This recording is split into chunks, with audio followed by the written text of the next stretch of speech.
اللي هيجرب طريقة الفول دي بجد هيدمنها حرفيا، مش بقولها كده بس هتدمنيها فعلا، واللي مش هيجربها بجد هيبقى فاته كتير. هنقول بسم الله ونصلي على الرسول عليه افضل الصلاة والسلام، وتعالوا نشوف الطريقة. في طاسة هنحط حوالي 4 معالق من الزيت، وهنقطع بصلاية صغيرة متقطعة مكعبات صغيرة.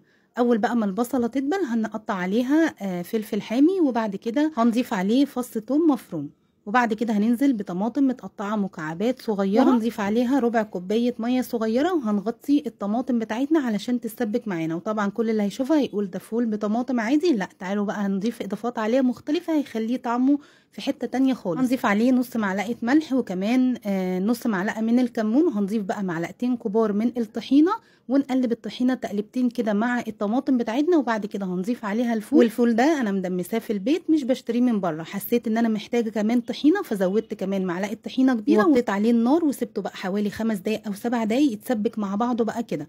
وبعد كده قطعت على الوش بصل متقطع مكعبات، وكمان فلفل حامي، وكمان ضفت حوالي معلقتين كبار من الزيتون. الزيتون ده زيتون اسود مخلي، وكمان معلقتين من الطحينه، وضفت كمان حوالي 3 معالق فوق الوش كده زيت بقى زيتون او زيت عادي، اي زيت متوفر عندك. والله بقى على الجمال، هتاكلي احلى طبق فول بجد، مش هتقدري توقفي نفسك، هتاكلي رغيف و2 و3. جربوها هيعجبكم، صحتين والف هنا. ما تنسوش اللايك والمتابعه لو عجبكم الفيديو.